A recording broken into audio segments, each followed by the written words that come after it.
Doctor Pinaki Bhattacharya, professor Salimullah খান, সাংবাদিক কনক সরওয়ার, সাংবাদিক ইলিয়াস, এই ধরনের ব্যক্তিরা যারা বিপ্লবকে সংগঠিত করার জন্য, জনগণকে সুসংগঠিত করার জন্য ভূমিকা রেখেছেন, এই ধরনের ব্যক্তিদের নিয়ে গঠিত হলে আমরা আরও আশ্বস্ত হতাম।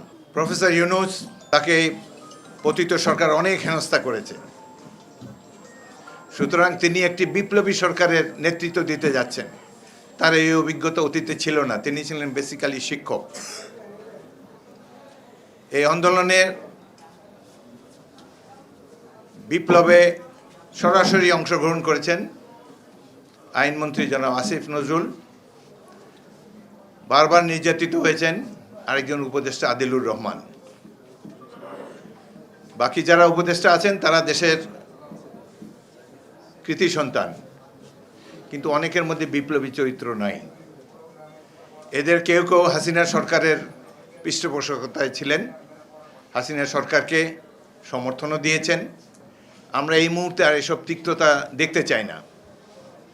আমরা আরও খুশি হতাম এই বিপ্লবে যারা জনগণকে সংগঠিত করেছে, অনেক সাধারণ মানুষ, যেমন ডাক্তার পিনাকি ভট্টাচার্য, যেমন প্রফেসর সলিমুল্লাহ খান, সাংবাদিক কনক সরওয়ার, আরও দেশে বিদেশে অনেক দেশপ্রেমিক, মোহাম্মদ ইলিয়াস, সাংবাদিক ইলিয়াস, তারা জনগণকে সংগঠিত করেছে। তারা পরিবার পরিজন সহ নিগৃহীত হয়েছে এদের হাতে।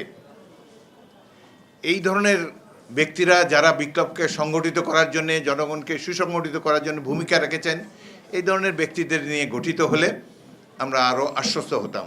এই সরকার আরও ছাত্রদেরকে নেওয়া হোক। বৈষম্য বিরোধী ছাত্র আন্দোলনে যারা জীবন বিপন্ন করে ত্যাগ তিতিক্ষার বিনিময়ে এই সরকারের পতন ঘটিয়েছে, তাদেরকে নিয়ে গঠিত হোক সরকার। বুদ্ধিজীবীর আর বেশি দরকার নাই।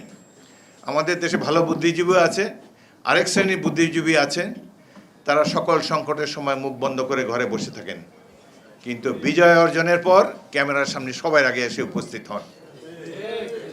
এরা দেশের কোনো সংকটে এদেরকে পায় নাই। 1971 মুক্তিযুদ্ধে অল্প কয়েকজন ছিলেন। শিক্ষক সমাজে দেখেন সব জায়গায়, বিভিন্ন বিশ্ববিদ্যালয়ে, আমি ঢাকা বিশ্ববিদ্যালয়ের ছাত্র ছিলাম, তখনকার শিক্ষকরা ছিলেন দেবতুল্য মানুষ। এখন শিক্ষকদের মধ্যে অনেক দুর্বৃত্ত আছে যাদের শিক্ষক হওয়ার একাডেমিক যোগ্যতা নাই। কারচুপি করে, যেমন সরকার কারচুপি করে সংসদে বসে রাষ্ট্র ক্ষমতায় আসে, একইভাবে বিভিন্ন বিশ্ববিদ্যালয়ে তারা ভোটার নিয়োগ দিয়েছে, শিক্ষক নিয়োগ দেয় নেই। দলবাড়ি করার জন্যে অযোগ্য, অশিক্ষিত, স্বল্প শিক্ষিত মানুষকে, যাদের শুধু সার্টিফিকেট আছে, জ্ঞানগম্যি নাই, তারা বিভিন্ন শিক্ষক নেতা সেজে বসেছেন। এই সরকারকে আমরা সময় দিতে চাই। বিএনপির পক্ষ থেকে আমাদের মহাসচিব, শীর্ষ নেতা তারেক রহমান, অন্যরাও বলেছেন আমরা এই সরকারকে সময় দিতে চাই, তবে একটা যৌক্তিক সময় আমরা দিতে চাই। এই দেশে তো গণতন্ত্রকে পুনঃপ্রতিষ্ঠিত করতে হবে। গণতন্ত্রকে প্রতিষ্ঠিত করতে হলে নির্বাচনের কোনো বিকল্প নাই। অতি অল্প সময়ের মধ্যে আপনারা অবিলম্বে রোডম্যাপ ঘোষণা করুন এবং একটা যৌক্তিক সময়ে একটি নির্বাচন দিয়ে জনগণের প্রতিনিধিদেরকে রাষ্ট্রের দায়িত্বভার গ্রহণ করার সুযোগ করে দিন। এটাই আমরা চাই। রোডম্যাপ ঘোষণা করতে কোনো আপত্তি থাকার কথা নয়। আর একটি কথা প্রধান উপদেষ্টা বলেছেন, তাকে ছাত্ররা নিয়োগ দিয়েছেন, তাকে দেশবাসী নিয়োগ দিয়েছে। এই আন্দোলনে আমি যে এলাকার এমপি হয়েছি 6 বার, লালমোহন এবং তজুমুদ্দিন, এখানের 11 জন ব্যক্তি পুলিশের গুলিতে ঢাকা শহরে নিহত হয়েছে। 11 জনের মধ্যে কেউ ছাত্র নাই।